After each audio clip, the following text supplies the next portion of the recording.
Ladies and gentlemen, welcome back to Very Biased Opinions and our League One predictions. It is match round 30. We are doing this before the midweek games, so we're going to pretend that all the predictions we made are accurate, which they obviously are. Opposite me is Ian Allen. I am Thomas Pickering. Timestamps are below if you don't want to hear anything else. Ian, tell me what the first game is. We start with an absolute Bobby Dazzler. Portsmouth versus Sunderland.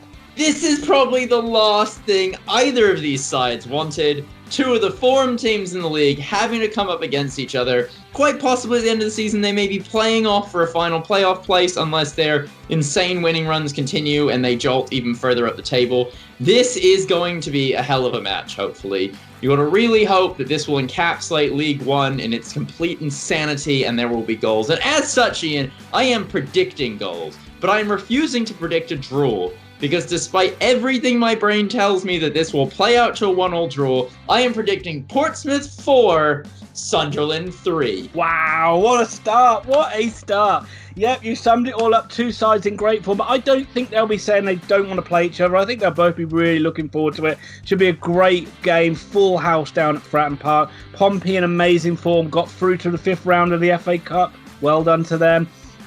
Sunderland slightly disappointed 0-0 draw they had against Doncaster last time out, but Doncaster have been in good form. I'm also going to back Pompey in this. I don't think it's going to be quite 4-3, but Pompey seem to just have the edge over Sunderland when they played each other recently, and I think Portsmouth are going to win it. I'm going to go a goal less each side, 3-2 Pompey. I knew it. You knew you'd do it. You love the high scores, Ian. We go to another barn burner of a game. Oh, no, I read that incorrectly. It's Bolton Wanderers versus Tranmere Rovers. Well, this is a massive game for Tranmere. This is one of those ones they look at, and I know you're doing that face because you'll know what you want to say about Tranmere Rovers, and you'll get your turn. This is a huge game for Tranmere. Obviously, they got hammered by Man United 6-0, but they did do very well to get through to that round of the Cup. I mean, they had to play that Watford on a Thursday night and then play Man United on a Sunday on that horrible pitch they have as well. The league's been a struggle for them all season. They desperately need to win a game like this to pull themselves out of the drop zone and to make sure they're not lagging behind the likes of AFC Wimbledon and MK Dons. But this is the sort of game you can see Bolton winning. And I think I'm going to go for a draw. I think this one will be a 1-1 draw. Yeah, so I think that the third best club in Liverpool are going to come a cropper here against Bolton Wanderers, 3 men, a dog, and some blokes they found in the park. I don't know why. I just don't trust Tranmere, and after they've been absolutely smashed, having gotten this great result against Watford, I just don't know how do you rate. You've got to factor in as well. They played Watford, they played Man United. They got to play Sunderland again on that pitch on Wednesday night. They're going to be exhausted. And I'm going to back Bolton here for a 1-0 shock win. Bolton aren't the worst team in the world. They do pick up points every now and then. I don't know. There's Bolton fans thinking, how is us winning 1-0 against Tranmere a shock win? Let me point to the previous 5 months. Yeah, okay, fair enough. Fleetwood Town. Oh my God. Oh, I said it with so much enthusiasm and I realised who I was talking about. Fleetwood Town versus Doncaster Rovers or Bells. Right, so the great thing about my Bells is that they're on a winning run. They're shooting up the table. I think they lost to Coventry. We haven't seen their midweek result. I'm not really sure who they're playing. They're playing Southend, so we're going to assume that the Bells have tied a bow on top of a 4-0 victory. They're flying high. They come up against the dictator and his crew. Pinochet, Mussolini, Hitler, and Joey Barton. In that order. He's in fourth, ladies and gentlemen. But his band of reprobates are going to come up against my beautiful Bells and be blown out of the water as Doncaster run roughshod over this club in free fall. Fleetwood Town 1, Doncaster Bells 3. A man that Robert Mugabe once regarded as his favourite footballer, Joey Barton. I am also not going to back Fleetwood Town. Of course I'm not going to back Fleetwood Town. I hate Fleetwood Town. Doncaster all day long. Come on, you Bells. 2-0. Accrington. God damn it, Ian. The first match is so much fun, and then it just this. Yeah. Accrington Stanley versus AFC Wimbledon. Yeah, I know. If I was booking a pay-per-view, everyone would have walked out of the building. by now, wouldn't they? Like, I didn't stack the undercard very well. But you have to say, I mean, this is another big game. Two sides who are down the bottom of the league that will be looking at this one as your 6-pointer. I am going to back Accrington in this one, although I keep saying they're decent at home, but I don't think that the stats really back that one up. But I think they will edge this. I think they'll edge it 2-1. You know what I love is when even you were like, I think something, but I know nothing. Yeah. Because 98% of the time when one of us thinks something on this... Well, it's like I was more sure of that stat in like October. And I haven't really gone back to look at it. It's a weird thing your brain does, though. Like, it's like the Brighton thing in the Premier League. Oh, they've been really good this season. Except for the last 2.5 months where they've been terrible. I don't really know what to do because every time I back against MK Dons or Wimbledon, they win. Which is why they're still somehow not getting relegated. And I'm going to go for a 1-1 draw here. These sort of matches rarely come out with a big winner. So I'm going to go with 1-1. Oh, here it is. Oh, this is a beautiful tie. Ipswich Town versus Peterborough United. Yeah, both of these sides seem to have been playing like huge games over the last few weeks. And Peterborough's bad run has very much been addressed. It seems like whenever they play the bigger sides, that brings out the best in this Peterborough United side. Tony's back in the goals again, which is huge for them. And but Ipswich have been doing well themselves. I think they got themselves back into the automatic promotion spots, I believe. Might be wrong on that one, but I'm not sure. I think they're in 2 right now. I think they're in 2nd. I'm going to back Peterborough in this one, Tom. I think Peterborough are in the goals. I think they're playing well again. And I think they're going to cause a little bit of a mini shock in this one. I think it's going to be Ipswich 1. I think Peterborough are going to get 3.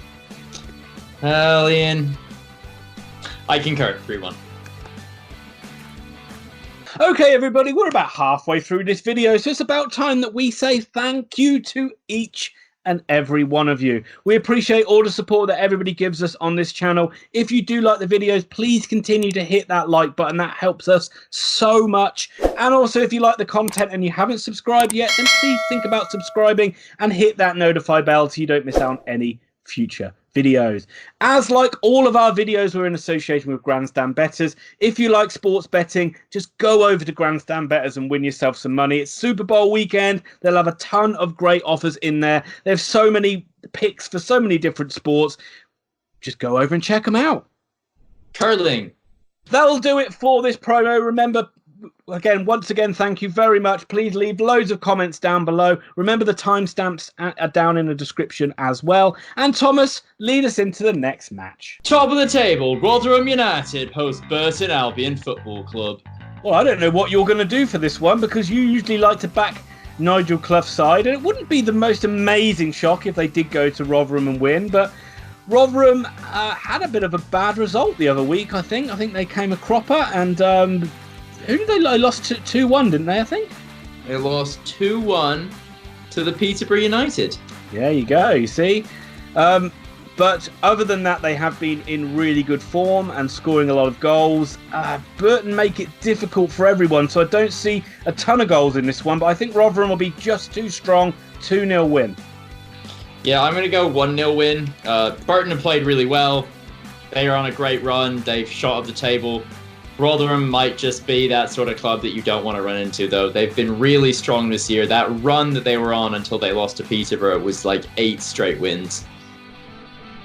I think they're going to get a win in this match. 1-0. Southend United versus one of the greatest cities to live in, Lincoln City. Southend United versus Lincoln City is a glamour tie. 2 of the worst places in Britain to live or go will be playing out to what can only be described as one of the most boring football matches in history. Southend have been nothing short of terrible and are getting relegated this year. Lincoln City, on the other hand, are bouncing around. Appleton's brought some stability to them. They are doing better, I'll give you that, but it's still Lincoln.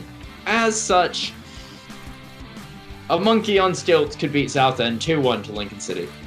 Southend did win a game recently.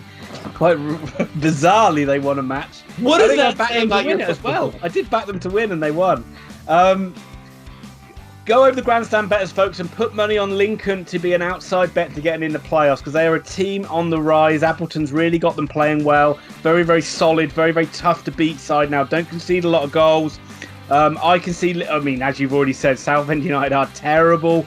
And Lincoln City will win this. I think Lincoln City will win this very comfortably by 2-0. Ian's favourite club, Rochdale, play host to the Shrews. Well, without a doubt, Thomas, they are one of my favourite clubs, if not my favourite club. But I have to start this video by saying well done to Shrewsbury. Amazing comeback against Liverpool. Even when you shoot yourself in the foot and score a disaster of an own goal just after half-time, you came roaring back into it and arguably could have won the game. You had chances to score. You certainly had 3 or 4 good chances where you could have got that third goal. But what I loved at the end of it was the pitch invasion. It really sort of summed up everything about the FA Cup. It's like kind of, you always talk about, whenever they talk about the FA Cup, they talk about like how, people don't care about it anymore and how attendances are down. But when you see like a pitch invasion like that and everyone running around and celebrating, that shows you what the FA Cup is. Yes. But back to this game, and I don't really have a lot to say about it. I think this one's going to be a draw. I think it's going to be I've always backed Shrewsbury to not score many. I think it's going to be a 1-1 draw. Rochdale are really not in good form right now. I think they drew. They've lost a couple. They had a bit of form going into that, but the last couple weeks have been bad. I'm assuming they're going to beat MK Dons. You've expected a draw in the midweek match, which will be taking place tomorrow, I believe. But I think I'm going to go with the Shrews. Smash and grab 1-0. Anti-football at its best. Yeah, it's always like a little thing when you have that good win against you play well against the Premier League side and everyone thinks, we take this form forward. It's almost like after the Lord Mayor's show. It's like a big come down to the next game and the players just don't play to the same level. Bristol Rovers versus Coventry City. Bristol Rovers, you've broken my heart. Your continual poor form and inability to win football matches it just makes me sad.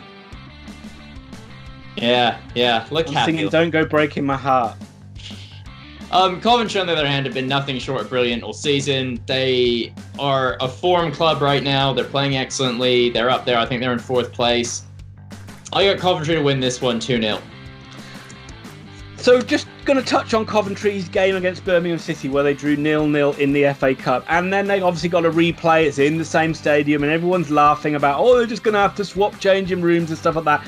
But they missed the point of how disgraceful it is that Coventry are playing at St Andrews. Why are they not harping on about this? It's absolutely disgusting that Coventry cannot play their home games in Coventry. It's not fair for the team and it's not fair for the fans. And Mark Robbins is doing an amazing job there this season to have them performing so well. It hasn't really seemed to affect them at all, and that is a massive credit. Rovers are crumbling. Coventry are going to be too strong for them. I'm going to back your score 2-0. Impossible not to. I am a savant. A savant! What's the name of the company again that's screwing Coventry? Sisu. And the newest thing, I don't know if they've lost in European court or if they're exploring other options, but the new thing is they'd like to build another ground. It's just depressing. The entire situation is depressing. But let me take you away from that depression, Ian, because let's talk about 2 of the worst teams in League One. No, I'm not talking about Oxford United versus Blackpool. It's MK Dons versus Wycombe Wanderers. Appalling, terrible, heinous, abomination, disgrace. You look up all these words in the dictionary and you will see Milton Keynes Dons versus Wycombe Wanderers. A picture of this game was what you will see of Gareth Ainsworth and whoever the Milton Keynes Dons manager is. Dante's 5th rung of hell. So, much to my enjoyment, Wycombe Wanderers' bad form does seem to continue, although I have backed them to get a win in the midweek fixtures. I am hoping that they will come a cropper against MK Dons, and somehow, although I don't fancy it, I think I'm going to back MK Dons to win. Let's just have fun with it. MK Dons 1, Wycombe Wanderers 0. Yeah, I don't know which of these teams I want to lose less, so I'm going to go with a 0-0 draw. Also, to everyone watching, you must find our commentary of some of these matches so bad. We're not sorry. Ian, what's the final match? Oh, well, I have you know there's a little bit more build-up than that. Finally, we get to something worth talking about. We have a main event again in League One. Thomas, what's the game? Oxford United versus Blackpool FC. If I'm right, you've got free tickets to this game, you lucky so-and-so. I'll be there. Wow. Well, maybe I'll expect some footage from you on this game, on my Blackpool review of this one. No, you're not doing a review. I'm reviewing this game. This is if you let's see how that plays out, folks, shall we? I have a feeling that will be a something you say now, but then you won't get that round to doing it. Challenge accepted. Thomas, you were probably going to expect me to be in wax lyrical about Oxford after they got a 0-0 draw against a Premier League side. You could say that we've played 3 Premier League sides, we've won 1, we've drawn 1, we've lost 1. So that by right means we should be a mid-table Premier League side on that sort of form. Yes. However, I am getting more and more worried, increasingly worried about how lacklustre Oxford are in front of goals. We do not look like addressing this. Without Taylor, without Henry, we look extremely toothless. Mackie seems to do absolutely nothing other than when he has to do any other job than come on for 20 minutes, run around and kick people. He doesn't seem like he has anything else left in his game. We've got some good creative midfielders, we've got some good attacking wingers, but we haven't got anybody that can put the fucking ball in the net. Also as well, even Robinson came out and bemoaned having to play a replay, which I don't understand. But he was just saying we enter into a really busy schedule in February. I think we've got to play Saturday, Tuesday every week in February now. So it's like 9 games we've got. So there's a hell of a lot of games for Oxford. We are going to need some more players. Please buy some players. Blackpool's form's been terrible. I'm just hoping Oxford have got enough to scrape by. Maybe Baptiste Screamer, 1-0 Oxford. Yeah, Blackpool have been really poor. Like, really poor recently. They've dropped down the table. They're firmly in the bottom half now. I'm not totally sold that that's going to get turned around here. Oxford United are good at home. They're certainly not bad. You feel like they can get a winner here. Is Taylor out? They actually think he might be back for this game, but he's been injured for about the last 3 weeks. Because Mackie up front is you might as well not have a striker. He's too old. And it's not like a knock on age. He's too slow.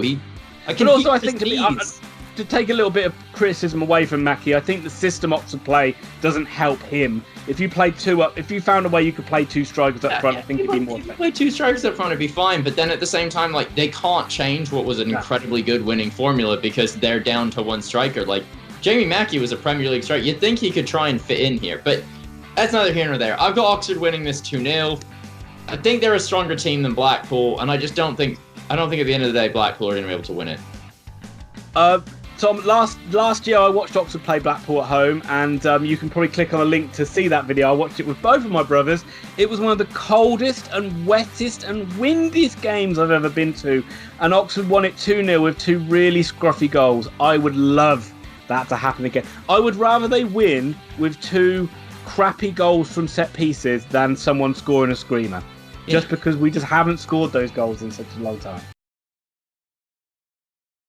All that has been said. We have finished match day 30. It's in the book. It's there. It's on record. This is going to be viewable in 10,000 years. People still be able to see what we think. Theoretically, the aliens can view it now. And with that being said, there is only one thing left to say. Yes, one thing. I'm going to say 10,000 years in 10,000 languages. But also, if you're looking for detailed football analysis, you are 100% definitely in the wrong place.